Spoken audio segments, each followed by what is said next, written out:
디모데후서 2장 19절로 26절 우리 다 같이 읽겠습니다.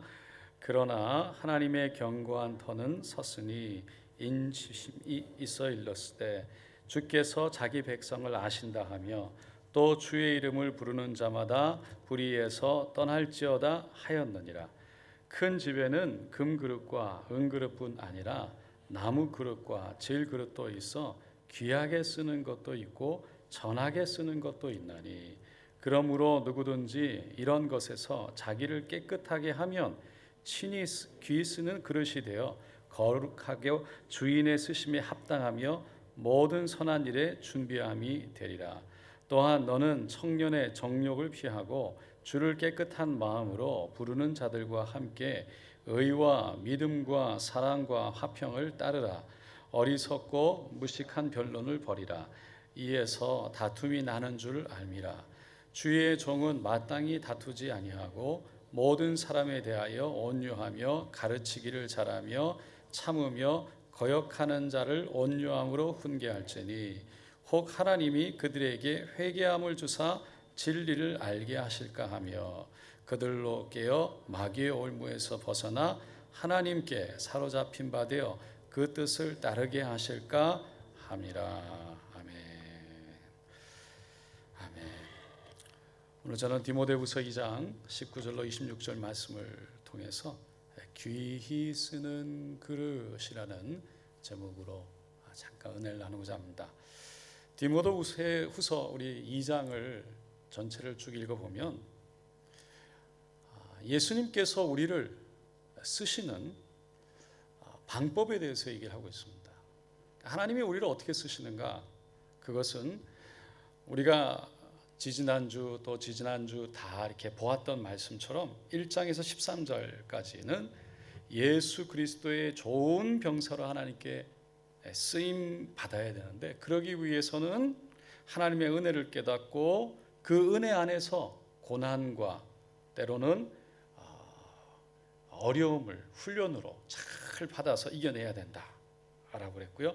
두 번째가 14절로 18절에서는 일꾼으로 인정된 자가 되어야 된다. 근데 그러기 위해서는 말다툼이 없고 다른 사람을 이해하고 배려하며 친절과 온유한 말로 격려를 잘 해야 된다라고 했습니다.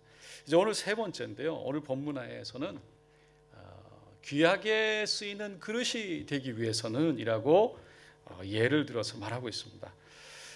오늘 첫 번째 말씀에서 보면 사실 19절에서 이미 주의 이름을 부르는 자마다 불의에서 떠날지어다 라고 말했던 것처럼 이미 답을 주고 있습니다. 근데 그것을 예로서 20절에 풀어서 설명하는 거예요. 큰 집에는 금그릇과 은그릇뿐 아니라 나무그릇과 질그릇도 있어 귀하게 쓰는 것도 있고 전하게 쓰는 것도 있다라는 겁니다. 사도 바울은 이 그릇들을 비유로 설명하면서 이 귀한 그릇으로 쓰임을 받기 위해서는 어떻게 해야 되느냐, 그것을 21절에 다시 한번 설명하고 있습니다. 21절 말씀 다 같이 한번 읽어볼게요. 그러므로 누구든지 이런 것에서 자기를 깨끗하게 하면 귀히 쓰는 그릇이 되어 거룩하고 주인의 쓰심에 합당하며 모든 선한 일에 준비함이 되리라. 귀하게 쓰임받기 위해서는 깨끗해져야 된다라고 말하고 있어요. 깨끗해야 된다. 사도 바울이요, 로마서 9장의 21절에 이 토기를 가지고 비슷한 이유를 말씀한 게 있습니다. 거기에 보면 토기장이가 진흙 한 덩어리로 하나는 귀에 쓸 그릇을, 하나는 천이 쓸 그릇을 만들 권한이 없느냐라고 말했어요. 그러니까 진흙으로 어떤 그릇을 만드냐는 전적으로 하나님의 권세, 하나님의 권한에 달려 있다라고 말씀한 거예요. 그러니까 금그릇으로 지어지느냐, 은그릇으로 지어지느냐, 나무그릇으로 지어지느냐, 질그릇으로 지어지느냐, 하나님께 달려 있다는 것이죠. 제가 조금 키가 작고 할렐루야 머리가 빠지는 건 하나님이 그렇게 만드신 줄로 믿습니다. 아멘. 저의 태어날 때부터 타고난 성품, 기질도 하나님이 주신 거예요. 중요한 것은 제가 지금 가지고 있는 이 그릇을 가지고 뭐라고 말할 게 아니라 어떤 그릇으로 태어났느냐가 중요한 것이 아니라 하나님께서 쓰시기에 합당한 그릇으로 내가 준비가 되느냐라는 거예요. 마태복음 25장에 보면 달란트 비유가 나오잖아요. 한 주인이 멀리 여행을 떠나면서 그 금 5달란트를 한 종에게는 2달란트, 한 종에게는 1달란트, 그들의 재능에 따라서 나눠줬대요. 그러니까 주인이 종들을 불러놓고 누구는 주고 누구는 안 준 게 아니라 다 줬어요. 재능과 능력에 따라서. 그래서 5달란트 받았던 사람, 2달란트 받았던 사람은 또다시 열심히 일을 해서 5달란트, 2달란트를 만들었죠. 주인이 나중에 돌아와서 그것을 보고 착하고 충성된 종아, 너가 적은 일에 충성하였으니 내가 너에게 많은 것으로 주겠다. 그러면서 내 주인의 즐거움에 참여할지어다. 그런데 1달란트 받았던 사람은 땅 속에 그대로 묻어놨다가 그것을 그대로 주인에게 가져왔죠. 주인이 그것을 보고 뭐라고 그랬습니까? 악하고 게으른 종이라고 그랬어요. 그러면서 그것마저 빼앗아서 많이 있는 10달란트를 가진 사람에게 주어라 라고 말씀하시죠. 주인은 얼마나 많이 남겼느냐가 중요했던 것이 아니라 그 주어진 일에 얼마나 착하고 충성되게 했느냐라는 것을 봤다는 거예요. 마찬가지로 금그릇이, 은그릇이, 나무그릇이, 질그릇이 중요한 것이 아니라 어떤 그릇으로 태어났느냐가 중요한 것이 아니라 하나님이 쓰시기에 합당한 그릇이 되었느냐가 중요하다는 거예요. 한국에서 가끔 저희들이 귀한 목사님들이 시드니 오시면 저에게 꼭 연락이 오세요. 식사도 하기도 하고 말씀을 전하게 해달라고, 그래서 강단에 세워드리기도 하고, 때로는 일부러 은퇴하신 목사님들을 제가 모시고 배우고 싶은 마음에 함께 교제도 하고 목사님 껴주기도 하고, 또 귀한 말씀들, 정말 인생의 엑기스들, 은혜 받은 것들을 쏟아 놓으실 수 있도록 그렇게 일부러 은퇴하신 분들을 모시기도 합니다. 근데 그분들하고 대화하고 그분들의 설교를 듣고 그분들의 사역했던 것을 쭉 듣다 보면요, 야, 정말 나는 질그릇이구나 이런 생각이 들 때가 있어요. 정말 너무 귀하게 하나님께서 사용하시고 참 지혜롭게 사역을 하셨고 참 대단하시다. 그때마다 제가 스스로 기억해야 될 게 하나가 있는데, 그게 뭐냐면 하나님이 저에게 주시는 저만의 가야 할 길이 있다는 것이죠. 제가 가야 할 길이 있고 또 제가 가고 있는 길이 있다는 것입니다. 제가 그분이 될 수도 없고 그분이 제가 될 수도 없듯이, 그분이 지나온 많은 시간들이 10년, 20년, 30년, 40년, 50년의 시간들이 있듯이 저는 제가 가고 있는 길에서 이제 10년, 20년 가고 있다는 것이죠. 그것을 기억하고 하나님을 바라봐야 되는데, 하나님은 제가 어떤 것을, 무엇을 얼마나 이루는 것도 중요하게 생각하시겠지만 그보다 더 중요한 것이 하나님께서 나를 쓰실 수 있도록 정말 순종하고 하나님 앞에 온전히 드려졌느냐를 하나님은 더 보신다는 거죠. 사람들은요, 늘 뭔가의 결과에, 그래서 결과를 이루기 위해서 그 결과를 바라보면서, 결과가 나쁘다는 게 아니에요. 결과가 안 좋은 거 아니에요. 결과가 좋으면 너무 좋죠. 그런데 그것 때문에 그 과정들을 무시하거나 중요하게 생각하지 않는다는 거예요. 다시 말해서 그 하나님이 그 과정 속에서 드려지는 정말 순종의 과정과 온전히 하나님 앞에 드려지는 과정들이 있다면 하나님은 그 모든 것들을 통해서 반드시 합력하여 선을 이루실 줄로 믿습니다. 근데 그것을 바라보고 그 과정들을 잘 지켜 나갈 때 하나님이 역사하실 것을 바라보고 기대하며 바라봐야 된다는 거죠. 1984년에 세상을 떠난 프란시스 셰퍼 박사가 있습니다. 이분은 말년에 암으로 투병 생활을 했어요. 그러면서 캠퍼스에서 아픈 몸을 이끌고 사역을 했습니다. 근데 그분이 마지막 순간 얼마 남지 않았을 때 청년들을 향해서 이렇게 외쳤어요. 젊은이들이요, 행복을 삶의 목표로 삼지 마십시오. 행복을 삶의 목표로 삼지 마십시오. 그가 최후의 메시지로 피를 토하듯 선포했대요. 이 프란시스 셰퍼 박사님은 미국의 그리스도인들이 행복은 추구하고 축복은 추구하는데 거룩함을 추구하지 않는 것에 대한 안타까움을 얘기한 거예요. 우리가 살아가면서 분명히 행복을 추구합니다. 사람이니까. 축복을 추구합니다. 인생이니까. 그런데 우리 최고의 축복과 최고의 행복은 여러분 다른 데 있는 것이 아니라 예수님이 우리 안에 함께 하시는 데 있는 줄로 믿습니다. 왜 그렇습니까?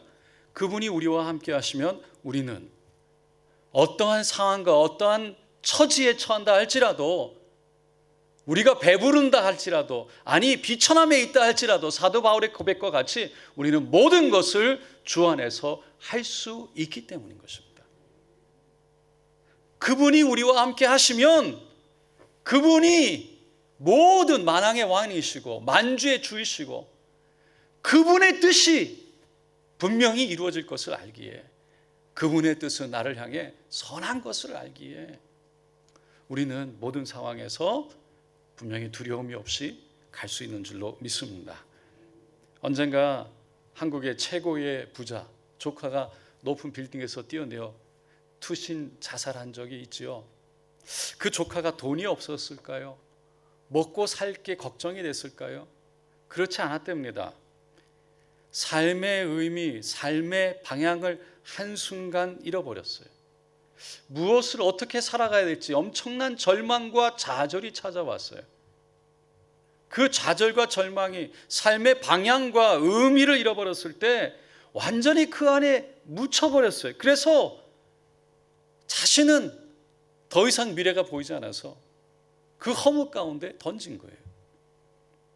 여러분, 행복은 다른 데 있지 않답니다. 돈에 있는 것도 아니라고 그러죠. 내가 가고 있는 길이, 내가 하고 있는 것이 하나님이 인도하는 것이고 함께하는 것이라는 것을 확신하는 데서 온다는 거예요.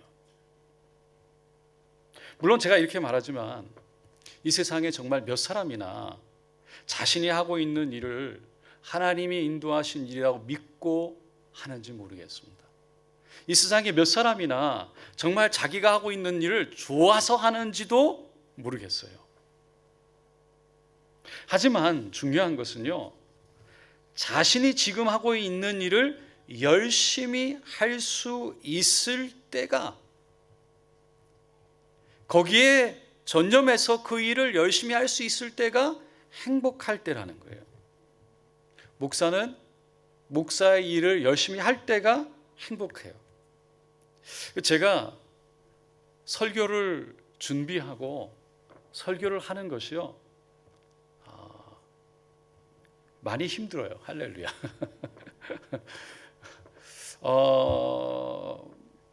그런데 주일날 그래서 설교를 안 하면 행복할 것 같아요. 근데 실제로 안 하면은요, 주일날 다 끝나고 와서 보면 뭔가가 허전하고, 아내가 그래요. 뭔가가 더 피곤해하고 오히려 기쁨이 없다는 거예요. 사실 제가 그랬어요. 그러니까 그때 뭔가가 이상하다 그랬더니 아내가 하는 말이 오늘 설교 안 해서 그래, 그러더라고요. 근데 정말 힘들게 어렵게 준비하고 정말 머리를 그냥 그렇게 기도하고 막 씨름하고 그렇게 하면서 설교를 하고 돌아오면, 그날은 마치고 저녁에 가면 그렇게 기뻐요. 그렇게 행복해요. 오늘도 하루를 무사히. 할렐루야. 그러니까 힘든 만큼, 그만큼 어려운 만큼, 제가 깨닫는 건 힘든 만큼 나중에 행복을 경험하더라고요. 어려운 만큼 그것을 어렵지만 잘 이기고 나갔을 때, 지나갔을 때, 그때 그만큼 행복을 제가 경험하는 것을 보면서 내가 하고 있는 것이 할 때 그때가 비록 힘들고 어렵지만 그것에 온전히 들여질 때, 그래서 쓰임 받을 때, 그래서 그것이 시간이 지나가면서 그것을 통해 하나님께서 저에게 기쁨을 주시는 것을 경험하는 것입니다. 사랑하는 성도 여러분, 내가 가지고 있는 것이 남보다 조금 적은 것 같고 많지 않은 것 같을 때가 왜 사람인데 없겠어요? 사람이니까 보기도 하고 이렇게 저렇게 보면서 왜 그런 것 때문에 여러 가지 면에서 나를 보고 다른 사람을 보면서 힘든 마음이 생길 때가 왜 없겠어요? 나도 저랬으면 좋겠다, 나도 이랬으면 좋겠다. 사람인데. 하지만 그런 마음이 들 때 우리의 초점이 어디에 있어야 되냐, 우리의 마음을 다시 어디에 맞춰야 되느냐라는 것이죠. 나에게 있는 것, 내가 있는 곳에서 내가 어떻게 하면 나를 잘 온전히 드릴 수 있을까? 어떻게 하면 선한 삶을 통해 선한 영향력을 내가 끼칠 수 있을까? 내가 할 수 있는 최선의 삶은 무엇일까에 초점을 맞추는 것이 중요하다는 거예요. 할렐루야. 사단은 우리에게 늘 없는 거, 부족한 거, 안 되는 거를 보게 하면서 우리의 마음을 낮추게 하고, 그 결과를 보게 하면서 스스로 자기를 정죄하고 좌절과 절망과 허무 속에 빠뜨리는 거죠. 근데 우리가 거기에 빠져드는 것이 아니라 내가 지금 있는 곳에서 나에게 주신 일 가운데 내가 어떻게 하면 선한 영향력으로 최선을 다해 나에게 하나님 앞에 쓰임을 받을까, 거기에 초점이 가면 그 행하는 일 가운데 하나님이 반드시 우리를 통해서 하나님이 하시는 일들을 보게 하시고, 우리를 통해서 내가 하는 것이 아니라 하나님이 하셨다고 하는 고백을 하게 하셔서 하나님의 은혜를 경험하게 하실 줄로 믿습니다. 하나님은 결과 속에 있고 없고의 절망과 좌절과 아픔 속에 있는 사람을 쓰시는 것이 아니라 일어나서 하늘을 보며 하나님의 뜻을 구하고 하나님의 인도함을 구하고 하나님의 은혜 가운데 어떻게 하면 하나님 뜻 가운데 걸어갈 수 있을지에 마음을 맞춰서 걸어가는 사람을 하나님은 사용하시는 줄로 믿습니다. 사도행전에는 예수 그리스도가 승천하고 나서 제자들이 성령이 강림하신 후에 그 말씀, 성령의 능력을 따라 말씀을 전할 때 엄청난 기적들이 나고 이사들이 나고 부흥의 역사들이 났다고 말하죠. 근데 그 중에 로마 군대 백부장이었던 고넬료에 대한 말씀이 나와요. 그의 가정에 성령의 역사가 임했어요. 성령이 임했어요. 복음이 선포되어졌어요. 왜 그렇습니까? 그가 로마 군대의 백부장이었어요. 그가 경건하여 10장 2절에 보면 경건하여 온 집으로 더불어 하나님을 경외하며 백성을 많이 구제하고 하나님께 항상 기도하더라. 이방인이었어요. 유대인도 아니었어요. 로마 사람이었어요. 그럼에도 불구하고 경건한 삶과 그리고 하나님을 경외하고 구제하며 하나님께 많이 항상 기도할 때 하나님께서는 그 고넬료마저 쓰셨던 거죠. 사용하셨던 거예요. 미국의 윌리엄 해밀턴이라는 사람이요, 우리 대통령과 그들의 어머니라는 책을 썼습니다. 거기에 보면 미국의 여러 대통령과 그 대통령의 어머니에 대한 이야기들을 쭉 기록해놨어요. 초대 대통령 조지 워시 대통령의 어머니는 성경은 그의 유일한 친구였다라고 말할 정도로 늘 성경을 가까이 했대요. 자신의 아들이 국경에 위치한 전쟁, 위험한 전쟁에 나가기 전에 어깨에 선을 얹고 경건한 어조로 하나님은 분명히 신임하는 분이신즉 내가 그의 이름으로 너를 명하노라, 전쟁터에 가라라고 말하고 선포하고 보냈다는 거예요. 그러니까 기도하고 보냈어요. 미국의 독립전쟁을 이끌었던 워싱턴도 그의 승리의 비결은 어머니의 기도에 있었다라고 고백했습니다. 7대 대통령 앤드류 잭슨의 어머니도 경건할 뿐만 아니라 규칙적으로 성경을 읽고 기도했다라고 말하고요. 잠자리 들기 전에 늘 무릎 꿇고 기도했던 것과 매일 성경을 읽는 것으로 그 아들의 생에 엄청난 영향을 끼쳤다라고 썼습니다. 9대 대통령 윌리엄 해리슨 어머니는 아들이 19세가 될 때 돌아가셨어요. 어머니의 근데 신앙의 유상 때문에 그것으로 인해 미국의 대통령이 될 수 있었다라고 기록하고 있고요. 20대 대통령 제임스 가필드도 어머님의 신학 때문에 결국 훌륭하게 대통령직을 수행할 수 있었다라고 결론을 내립니다. 결국 그 어머니의 경건함이, 기도가 그 아들의 자녀의 하나님께 쓰임받게 하는 그 하나의 귀중한 그루터기가 됐다는 것이죠. 그것이 있었기에 그런 일들이 있었다는 거예요. 이스라엘에는 아주 유명한 랍비 중에 힐렐루라는 분이 있었습니다. 약 2000여 년 전에 바벨로니아에서 태어나서 20세가 되던 해에 이스라엘로 가서 거기서 랍비가 되지요. 힐렐루는 천재였다라고 말합니다. 거기다가 예의가 바르고 중후하고 예의가 아주 칭송받고 존경받는 그런 사람이었어요. 그러다 보니까 주위에 좀 시기하는, 질투하는 사람들이 있었대요. 짓궂은 사람들이 힐렐루를 어떻게 하면 화를 내게 할 수 있을까 내기를 했습니다. 안식일을 앞두고 힐렐루가 목욕탕에 가서 씻게 되는데 그곳에 한 남자가 찾아 들어옵니다. 그리고는 아주 엉뚱한 질문을 해요. 랍비님, 인간의 머리는 왜 이렇게 동그랗게 생겼습니까? 좀 어떻게 보면 말도 안 되는 질문인데도 힐렐루는 정성껏 설명을 하고 탕에서 나왔어요. 그런데 또 다른 남자가 쳐다오는 거예요. 왜 흑인은 피부가 까맣습니까? 근데 화를 내지 않고 차근차근 설명해 줍니다.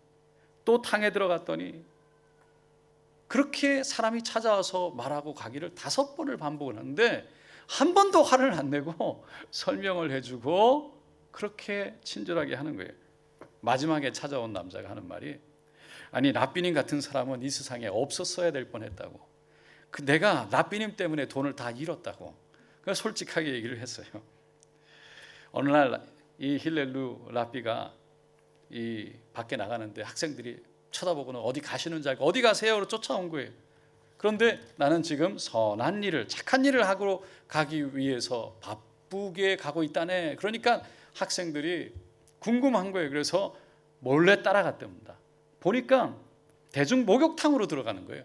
그래서 얼른 힐렐루 랍비를 붙잡고, 아니 선생님, 지금 목욕탕에 들어가는 거, 몸 닦으러 가는 것도 선한 일입니까? 그러니까 힐렐루가 자기 자신을 깨끗이 하는 일은 아주 값진 선행의 하나이네. 로마 사람들은 거리에 있는 수많은 동상들을 닦지만 동상을 닦는 것보다 자기 자신을 닦는 것이 오히려 깨끗하게 하는 것이고 선행이라네.